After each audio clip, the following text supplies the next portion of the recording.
নমস্কার, আমি জ্যোতিষ সম্রাট বিনয় শাস্ত্রী। আশা করি ঈশ্বরের কৃপায় আপনারা ভালোই আছেন। আজকে আমার ভিডিওর আলোচ্য বিষয় বৃশ্চিক রাশি বা লগ্নের জাতক জাতিকাদের 2026 অর্থবর্ষ কেমন হবে, অর্থাৎ অর্থগতভাবে আপনাদের কেমন যাবে। দেখুন, প্রথমেই বলি, এই বৃহস্পতি কিন্তু সারা বছর 3টে ঘরকে অতিক্রম করবে। ফলে অর্থভাগ্য কিন্তু বিভিন্ন রাশির বিভিন্ন রকমভাবে পরিবর্তন হবে। এটা বৈচিত্র্যময় বলতে পারেন। বৃহস্পতি 5ই ডিসেম্বর 2025 বক্রী হয়েছে, আপনারা জানেন, এবং মিথুন রাশির দিকে যাচ্ছে এবং মিথুন রাশিতে প্রবেশ করছে 5ই ডিসেম্বর। তাহলে 5ই ডিসেম্বর থেকে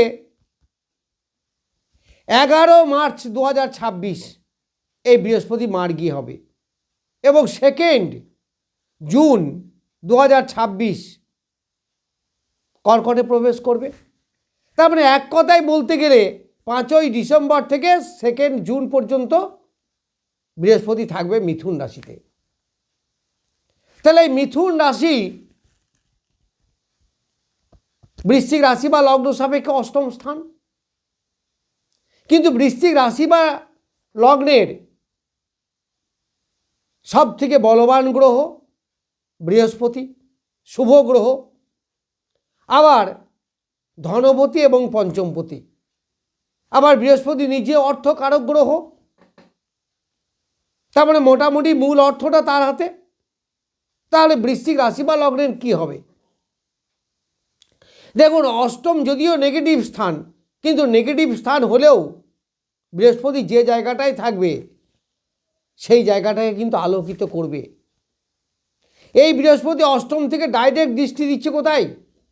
বৃশ্চিক রাশি বা লগ্নের দ্বিতীয় স্থানে। তাহলে এই দৃষ্টি থাকবে 5ই ডিসেম্বর থেকে আপনাদের 2 জুন অবধি। তাহলে 2 জুন অবধি আপনারা কি অর্থগতভাবে বলবান হবেন? কারণ দ্বিতীয় ধনস্থানে দৃষ্টি দিচ্ছে। যেভাবেই হোক, যত নেগেটিভ ঘরেই থাকুক না কেন আর যত অসুবিধাতেই থাকুক না কেন, নিজ ঘরের দৃষ্টি কিন্তু সর্বদাই বলবান। তাহলে বৃহস্পতি বৃশ্চিক রাশি বা লগ্ন শব্দে ধনু রাশি হচ্ছে তার দ্বিতীয় স্থান, ধনস্থান। এই ধনস্থানের অধিপতিকে বৃহস্পতি, সে অষ্টম থেকে ডাইরেক্ট দৃষ্টি দিচ্ছে কোথায়? এই ধনস্থানে। তাহলে ধনের বৃদ্ধি হবে, এতে কোনো সন্দেহ নেই। আপনার যাই হোক না কেন, যে গ্রহেরই দশা চলুক না কেন, আপনি কিন্তু কিছুটা ডেভেলপ করবেন। তবে ভালো গ্রহে দশা চললে সে তো ভালো বটেই। আপনার জন্মছকে যদি বৃহস্পতি বলবান হয় তাহলে তো আরও ভালো হবেই, কিন্তু কম বেশি কিছু ভালো ফল আপনি পাবেনই এই দ্বিতীয় স্থানে থেকে। এইবার বৃহস্পতি আছে কোথায়? অষ্টম স্থানে। তাহলে অষ্টমে ডেভেলপ হবে, তার নেগেটিভিটি দূর হবে। যারা অষ্টম স্থান ইন্ডিকেটেড ব্যবসা করেন তাদের লাভ হবে, যেমন এজেন্সি ব্যবসা, ইন্স্যুরেন্স, লাইফ ইন্স্যুরেন্সের ব্যবসা, সুদের ব্যবসা,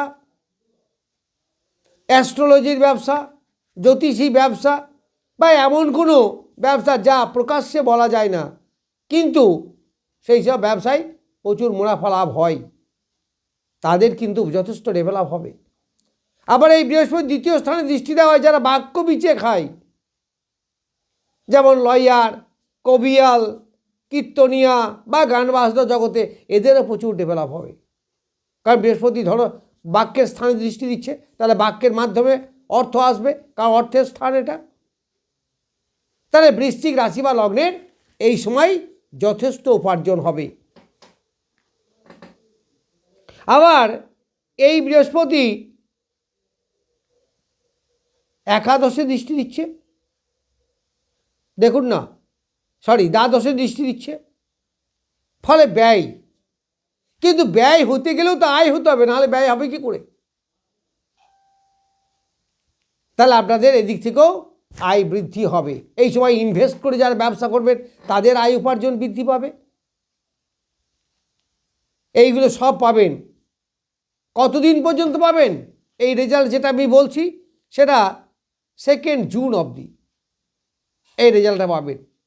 তারপরে 2 জুন থেকে 31 অক্টোবর এই সময় বৃহস্পতি তুঙ্গ ক্ষেত্রে থাকবে।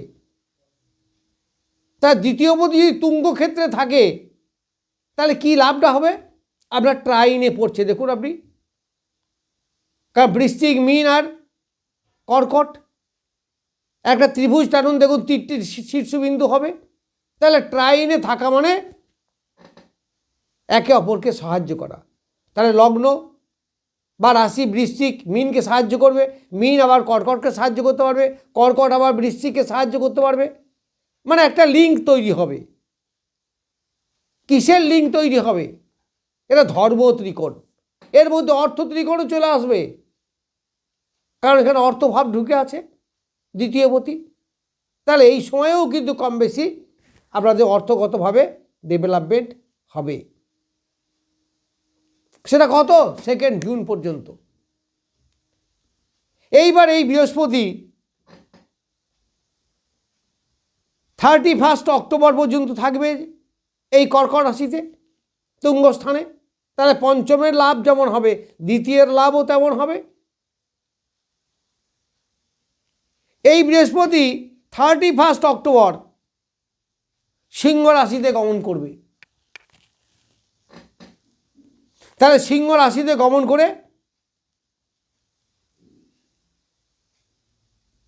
সে কি করবে?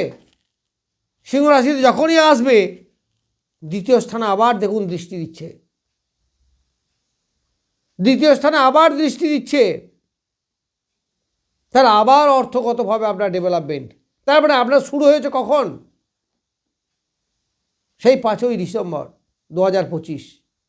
এবার সারা বছরই কিন্তু আপনি কোনো না কোনোভাবে অর্থগতভাবে ডেভেলপমেন্ট করছেন। এই বৃহস্পতি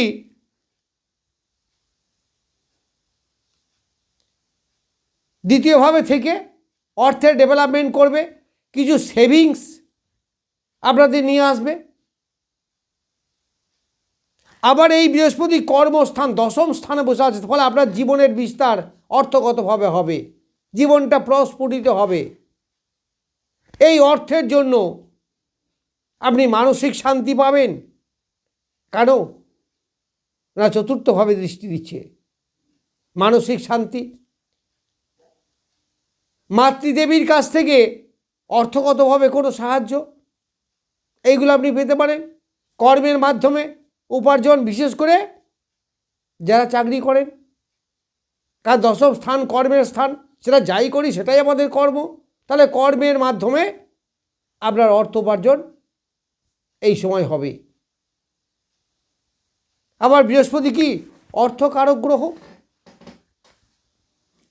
এই বৃহস্পতি যখন 10মে আসবে তখন 7ম দৃষ্টি বসবে চতুর্থে, আবার 6ষ্ঠ স্থানে দৃষ্টি পড়ছে বৃহস্পতির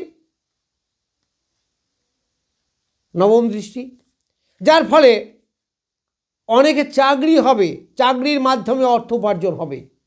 যারা চাকরি করেন তাদের প্রমোশন হতে পারে, এইগুলো আপনি এই সময়ে পাবেন। আবার যেহেতু 10ম থেকে দ্বিতীয় স্থানে দৃষ্টি দিচ্ছে, আবার ওই আগে যেমন বলেছিলাম 8মে ছিল, দ্বিতীয় স্থানে দৃষ্টি দিচ্ছিল, আর দ্বিতীয় থেকে আমাদের বাক্য বিচার করি।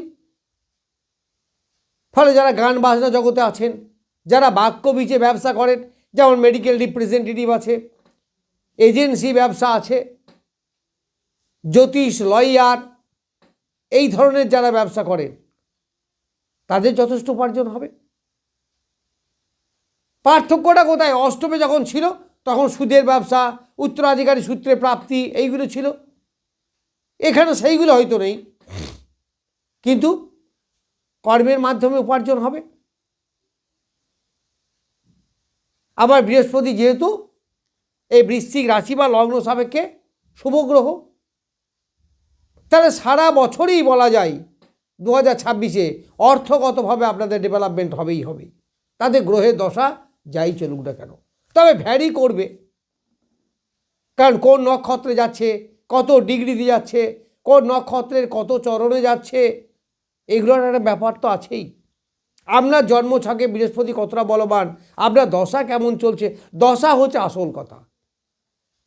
আপনার বিরাট শুভ যোগ আছে, প্রচুর অর্থ ভাগ্য আছে, কিন্তু আপনি কিছুই পেলেন না।